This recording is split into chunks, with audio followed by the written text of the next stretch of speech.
جو حضرات جو لوگ رزق کے معاملات میں پریشان ہیں، رزق کی تنگی ہے، مال و دولت کی تنگی ہے اور پریشان ہے، وہ دو کام کریں۔ نمبر 1، نماز کا اہتمام کریں، خود بھی نماز پڑھے اور گھر والوں سے بھی پڑھائے۔ اللہ تبارک و تعالیٰ قرآن کریم میں فرماتے ہیں وَأْمُرْ أَهْلَكَ بِالصَّلَاةِ وَاصْطَبِرْ عَلَيْهَا۔ نماز پڑھو خود بھی اور اپنے گھر والوں کو، اپنے اہل عیال کو بھی نماز کا حکم کو۔ لَا نَسْأَلُكَ رِزْقًا نَحْنُ نَرْزُقُكَ۔ رزق کے بارے میں ہم آپ سے نہیں پوچھیں گے بلکہ ہم آپ کو رزق دیں گے۔ اللہ تبارک و تعالیٰ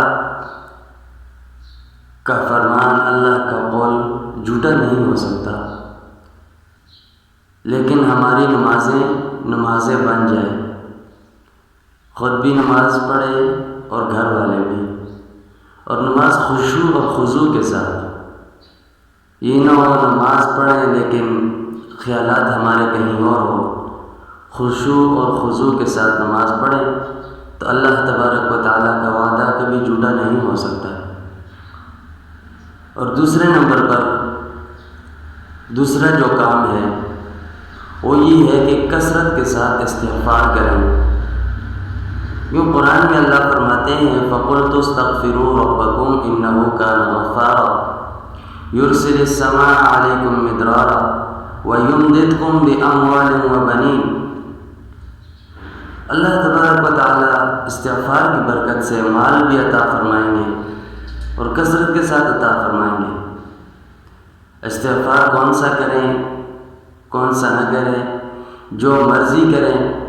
استغفر اللہ ربی من کل ذنب واتوب الیہ یہ پڑھیں، یا صرف استغفر اللہ یا استغفر اللہ العظیم، جو آسان لگے لیکن کثرت کے ساتھ پڑھیں۔ انشاءاللہ اللہ تبارک و تعالی رزق عطا فرمائیں گے اور وافر رزق عطا فرمائیں گے۔